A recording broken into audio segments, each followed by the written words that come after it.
Assalamualaikum warahmatullahi wabarakatuh. Rencana ambo yang ada di Sumatera Barat maupun dimanapun berada.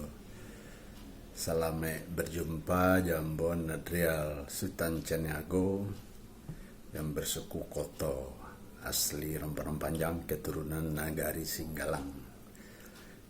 Kini ambo bercerita tentang kualitas bansi yang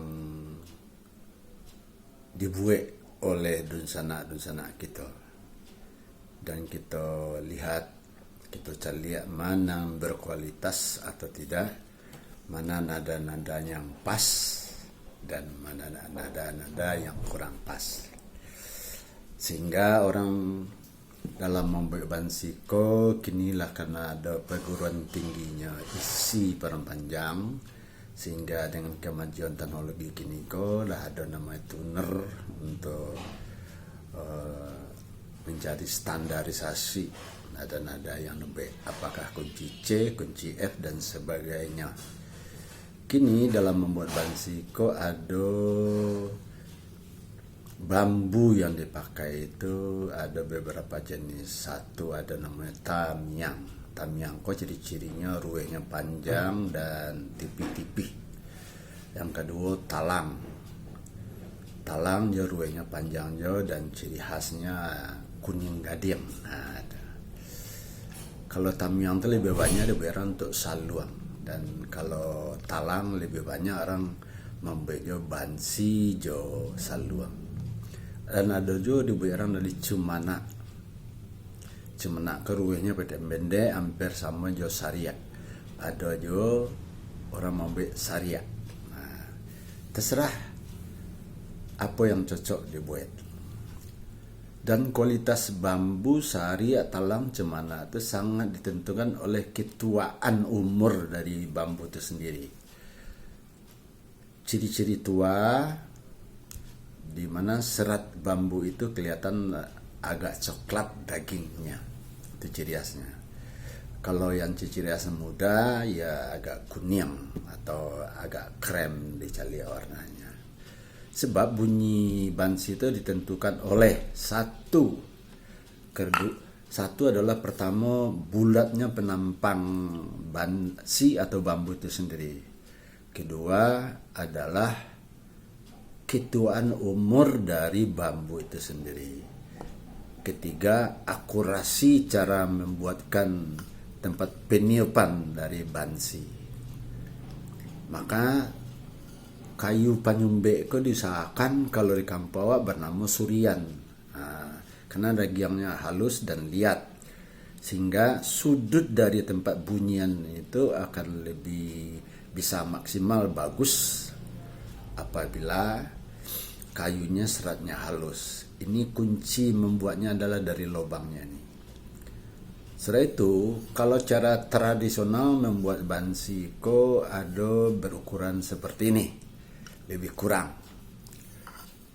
Panjang bansi sangat ditentukan oleh penampang dari bambu. Jadi panjang bansi ini adalah 3 kali dari lingkaran bambu gitu.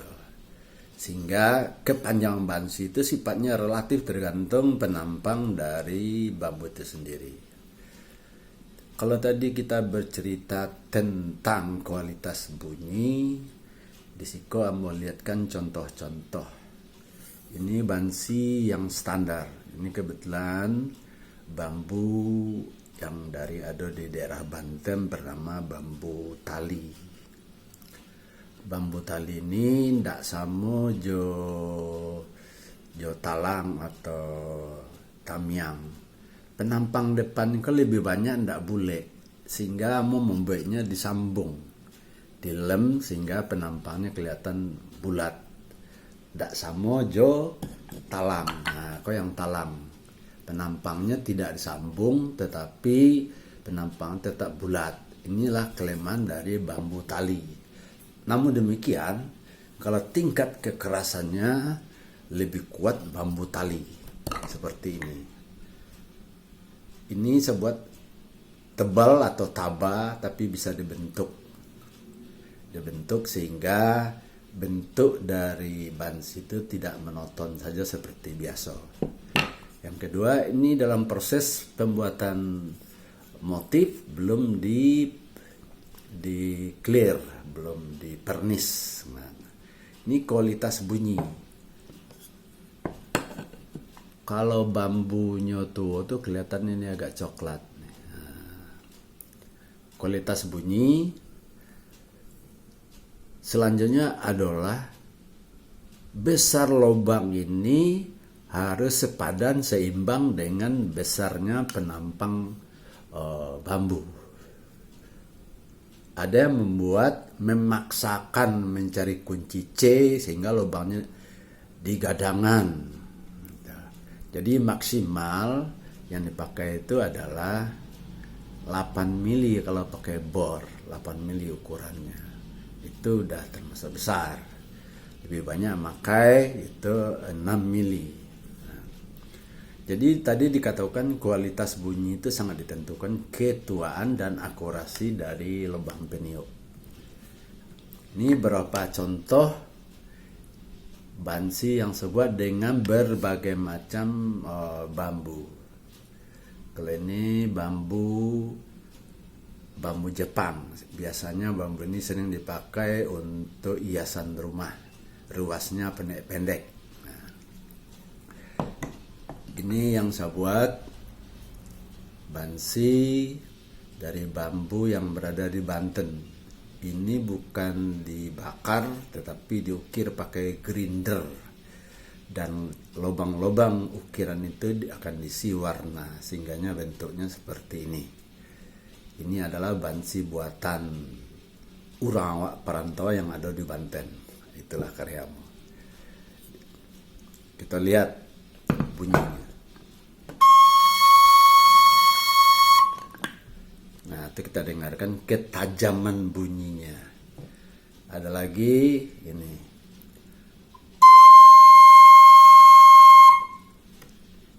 Pada kunci dasarnya sama, apa? Perbedaan besar dan perbedaan besar lubang. Tuh. Ini juga berpengaruh bentuk nada dasarnya. Dan ini juga berbeda ukuran penampangnya. Dan ini juga, kalau ini adalah kunci D. Ini saya tandain. Kalau saya membuatnya ada tulisan. Ininya Minangkabau. Nah, di sini ciri khasnya dan labelnya. Saya mempunyai label NL. NL karena ini kameranya kamera depan, jadi kelihatan terbalik. NL. NL itu kependekan dari Nadrial. Yang ini saya buat kunci F. Kunci F. Nah, kita kembali kepada kualitas bunyi. Ini juga kunci C. Ini juga kunci C. Ini juga kunci C. Kenapa ini lebih agak tajam bunyinya daripada yang dua ini? Dikarenakan satu kualitasnya. Kualitas dari umur bambu ini. Sehingga kelihatan bulat bunyinya. Kalau ini kunci B. Ini kunci C. Nah, ini. Beda. Ukuran sama, cara membuat lubangnya beda juga. Lubang peniup ini petak, kalau ini setengah lingkaran. Itu kira-kira ciri-cirinya adalah tadi satu diberitahu umur bambu yang tua, dua lubang peniupnya dengan buat kayu penutupnya itu harus yang halus serat dagingnya dan tajam sudutnya. Yang ketiga adalah lubangnya harus ada keseimbangan besar lubang ini dengan lubang penampangnya. Demikian saudara-saudara, sebagai penutup Ya, wassalamualaikum warahmatullahi wabarakatuh. Selamat berjumpa dengan episode berikut.